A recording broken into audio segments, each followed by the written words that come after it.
W. Perlunya penegakan hukum yang berkeadilan. Indonesia merupakan negara hukum. Hukum merupakan peraturan yang bertujuan untuk mengatur kehidupan dan menciptakan ketentraman dalam bermasyarakat. Hukum harus ditegakkan secara konsekuen agar bisa menciptakan kedamaian serta kesejahteraan bagi semua. Tujuan utama penegakan hukum adalah untuk membuat masyarakat merasa memperoleh perlindungan akan hak-haknya, agar manusia yang hidup dalam bernegara dan berbangsa berlangsung dengan normal, damai, dan tentram. Pada dasarnya hukum tidak boleh menyimpang, yang ditunjukkan dalam semboyan yang berbunyi Flat Just El Peret Mundus, yang artinya meski dunia aina runtuh akan tetapi hukum harus ditegakkan. Ada beberapa hal penting yang harus diperhatikan dalam mewujudkan sebuah hukum agar berlaku sesuai semestinya. Yang pertama, keadilan. Artinya bahwa dalam melaksanakan penegakan hukum, aparat hukum harus bersikap adil. Jika tidak, hal ini dapat menyebabkan masyarakat tidak peduli terhadap hukum. Jika terjadi, maka ketertiban dan ketentraman masyarakat akan terganggu. Yang kedua, kemanfaatan. Artinya, para aparatur penegak hukum dalam menjalankan tugasnya harus mempertimbangkan agar proses penegakan hukum dan pengambilan keputusan memiliki manfaat bagi masyarakat. Yang ketiga, kepastian hukum. Dengan adanya kepastian hukum, maka memungkinkan seseorang dapat mendapatkan sesuatu yang diharapkan. C. Sumber historis, politis, sosiologis tentang penegakan hukum. Upaya penegakan hukum dan keadilan sangat terkait erat dengan tujuan negara. Dan salah satu tujuan negara Republik Indonesia adalah melindungi warga negara atau menjaga ketertiban.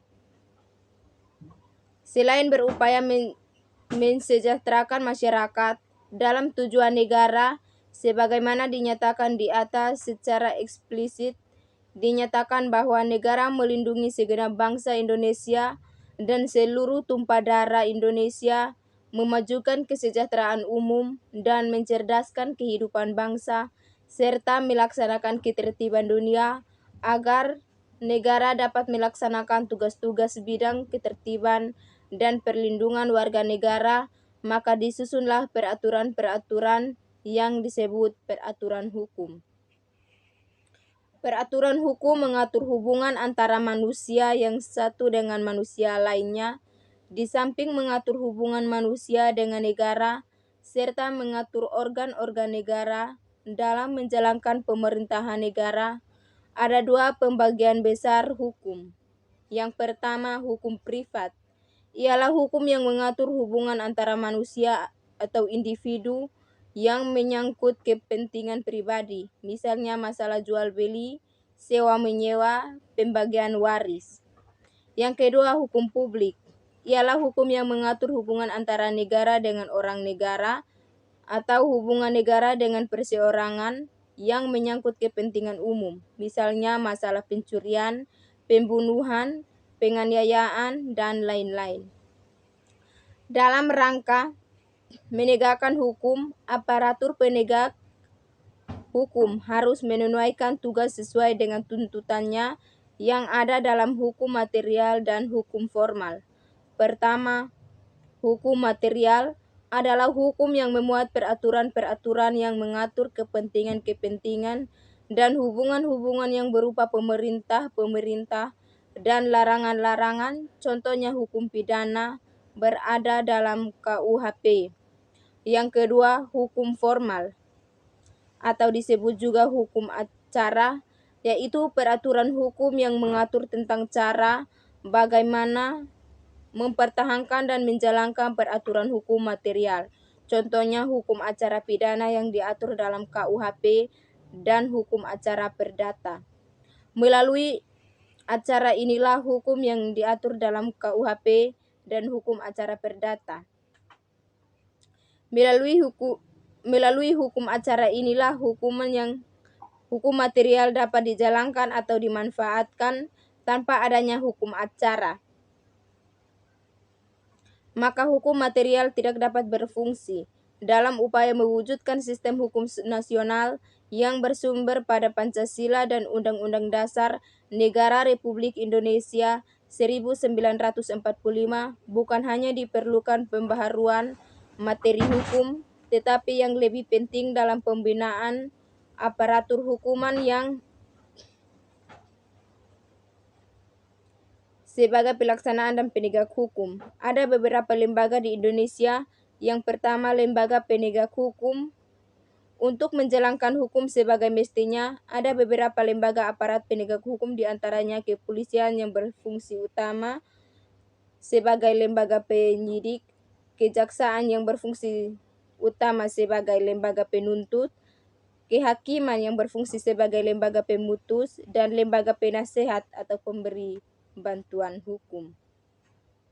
Yang kedua, lembaga peradilan.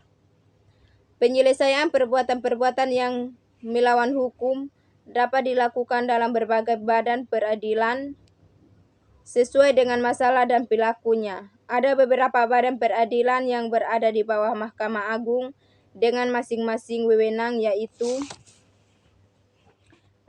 Peradilan Agama bertugas dan berwewenang memeriksa perkara-perkara di tingkat pertama antara orang yang beragama Islam.